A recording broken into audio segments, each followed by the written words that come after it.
Alors maintenant, je vous propose une petite activité dans laquelle je vais vous donner quelques diapos et vous allez essayer de répondre est-ce que ces diapos sont corrects ou pas. Donc ce que je vous conseille de faire, c'est déjà faire une pause pour chaque diapo, et essayer de répondre vous-même, puis continuer la vidéo pour avoir la réponse.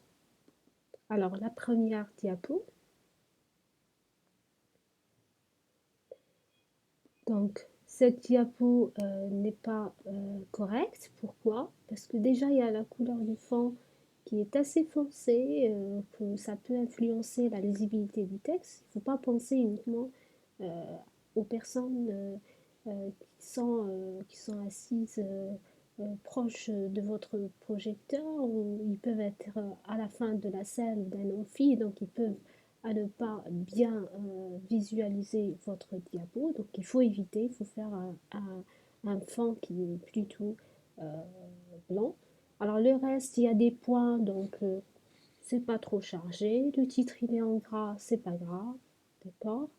Donc le seul problème dans cette diapositive, c'est la couleur du fond. Deuxième diapo, est-ce qu'elle est correcte ou non? Alors la réponse c'est non. Pourquoi? Parce que le texte il est en italique. La globalité du texte, c'est pas uniquement quelques mots. Donc on a dit que l'italique c'est à éviter. Il y a aussi la couleur, tout est en rouge. Donc il faut favoriser des couleurs neutres comme le noir et le blanc, et faire attention de ne pas utiliser d'autres couleurs qui peuvent avoir des significations différentes ou qui peuvent influencer la visibilité de votre texte. Alors, prochaine diapositive. Donc, est-ce qu'elle est correcte ou non?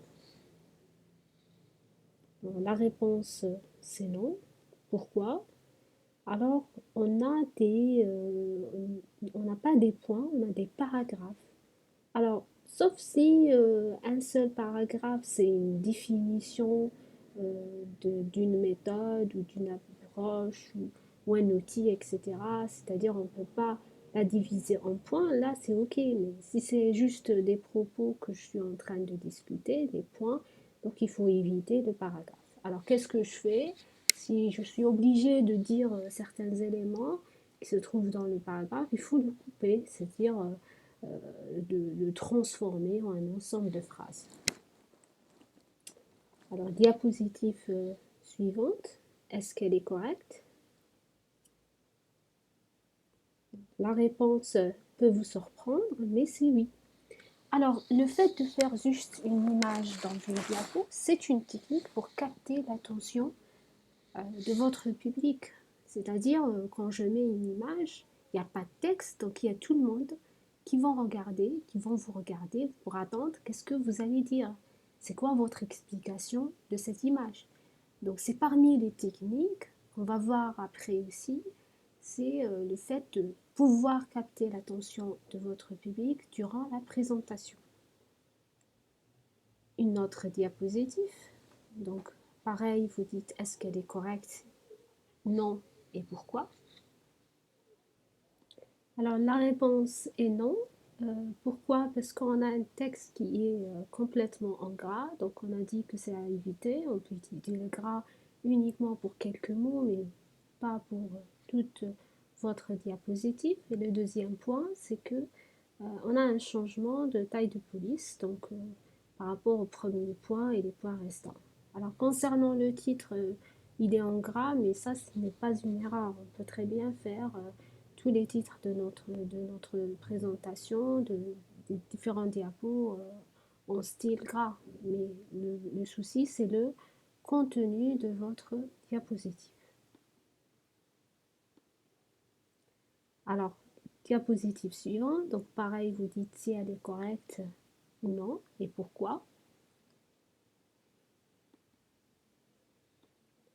Alors, la réponse est oui, elle est correcte. Donc, on a utilisé un ensemble de points. La diapo n'est pas trop chargée, le fond est blanc. Alors, on a utilisé quelques mots qui sont en gras et colorés. Là, c'est pas grave. Le premier gras, ça peut mettre évident certains propos. Quand je mets le rouge, Ça veut dire je suis en train de parler sur quelque chose d'interdiction ou les désavantages d'une technique. Donc c'est pas grave si j'utilise un seul mot ou deux. Euh, Ça n'influence pas la globalité de notre diapo. Pareil pour le verbe, quand je parle des avantages, c'est-à-dire ça doit avoir une signification par rapport à la couleur que j'utilise. Alors une autre diapositive, est-ce qu'elle est correcte? Donc la réponse c'est oui. Bon, c'est une diapositive toute simple avec un texte, d'accord, avec des points, donc elle est correcte. Alors, une autre diapositive, donc vous dites si elle est correcte ou non.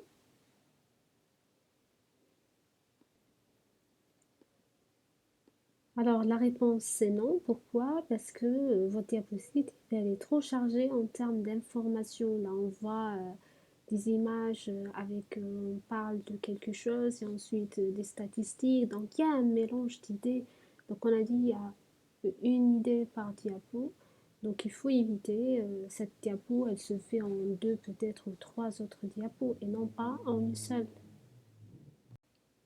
Alors, par rapport au titre et sous-titres, on peut le faire, mais il faut faire attention si c'est pas très trop chargé. Donc, pourquoi pas utiliser uniquement le sous-titre si s'il est le plus informatif, d'accord?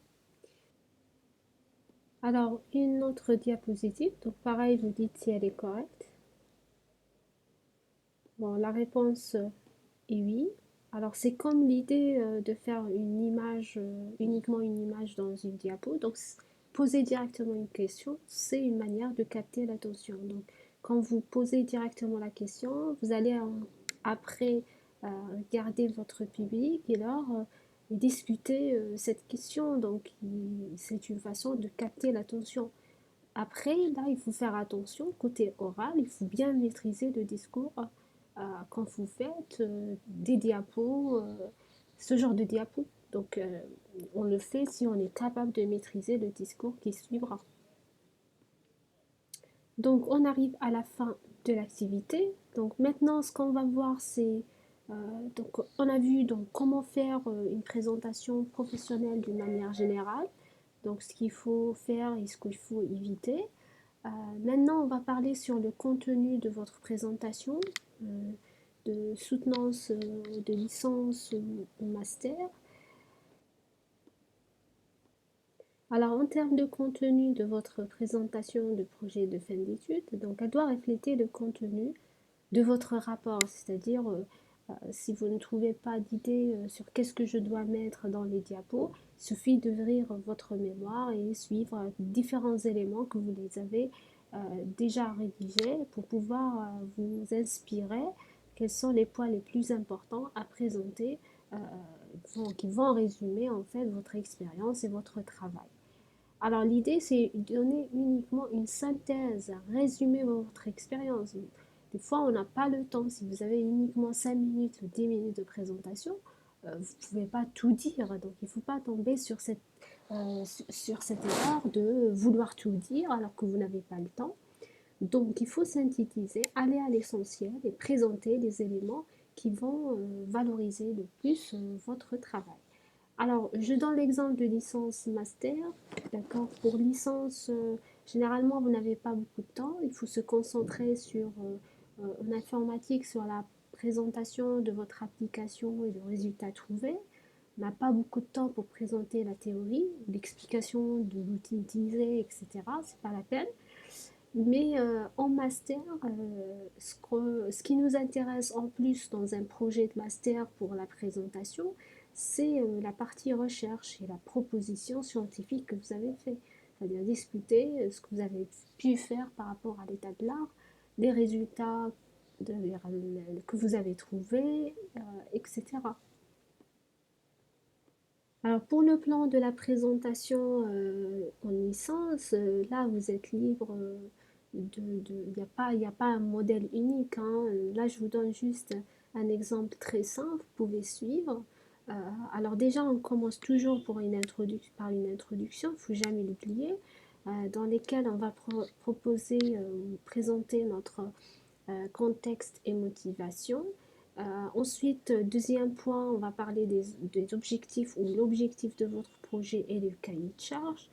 Pareil ici, il faut vraiment simplifier, il ne faut pas rentrer trop dans le détail. Ensuite, la solution conceptuelle.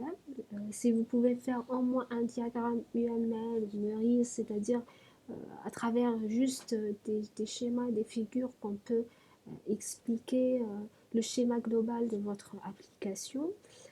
Ensuite, vous parlez sur l'implémentation et la démonstration. Donc là, il faut éviter de raconter trop de choses et puis montrer le logiciel. Enfin, pour question de temps, si vous n'avez pas beaucoup de temps pour la présentation, il faut mieux le faire en même temps. C'est-à-dire, j'arrête un petit peu les diapos, je fais la démonstration et je termine après. Sinon, si votre soutenance elle est organisée sous forme de présentation tout seul et ensuite la démonstration, ce que vous pouvez faire dans cette section, c'est avoir juste des screenshots, des captures d'écran de votre application sur lesquelles vous allez expliquer uniquement quelques éléments les plus importants de votre application et laisser des détails pour la partie démonstration. Et ensuite, vous terminez avec une conclusion. Ça aussi, c'est très important. Euh, il faut pas l'oublier, dans lequel on va parler de ce que vous avez fait, les limites et les futurs travaux éventuels que vous pouvez faire. Alors pour le master, ça change un petit peu parce qu'on a dit on se focalise plutôt sur la contribution scientifique. Donc dans l'introduction, euh, on aura directement le contexte et la motivation. Je vous conseille de faire une diapo uniquement pour la problématique. Donc ça va donner plus de valeur à votre travail euh, en montrant que vous êtes en train de suivre une démarche scientifique, l'état de l'art ou les travaux connexes. Ensuite, la proposition. Donc là, vous êtes libre comment vous allez la présenter à travers un schéma ou uniquement des points pour discuter l'idée. Alors, s'il s'agit d'une implémentation, il faut donner la solution conceptuelle. Si c'est une simulation, il faut juste donner les données que vous avez utilisées, etc. Donc là, ça dépend de sujet que vous avez de master. Ensuite, c'est la partie implémentation, si c'est un logiciel ou uniquement l'étude de données, les résultats, puis la démonstration aussi. Si vous avez un aperçu sur de l'interface ou bien un guide d'utilisation de votre livrable, de votre résultat de projet. Et pareil, comme pour la soutenance en licence, la conclusion ici aussi, elle est très importante, dans laquelle on va résumer euh, ce qui a été fait pendant ce projet, les limites et les travaux futurs. C'est-à-dire, je peux même dire quelles sont les améliorations possibles, même si ce n'est pas vous que vous allez les faire, mais si c'est quelqu'un d'autre qui va reprendre votre projet, il va continuer ce travail, qui a des possibilités, vous avez pensé à ça, euh, donc ça va donner une valeur supérieure à votre travail. C'est-à-dire, on sait que vous, vous êtes, vous connaissez, vous maîtrisez votre sujet, vous savez très bien les perspectives de ce travail. Donc voilà, on arrive à la fin de cette partie. Donc pour la prochaine vidéo, donc on va voir la prise de parole de public, donc comment gérer le stress, le temps, l'organisation du discours, gérer la parole, le corps et l'espace d'interaction, qui sont tous les éléments les plus importants pour faire une bonne présentation de votre travail.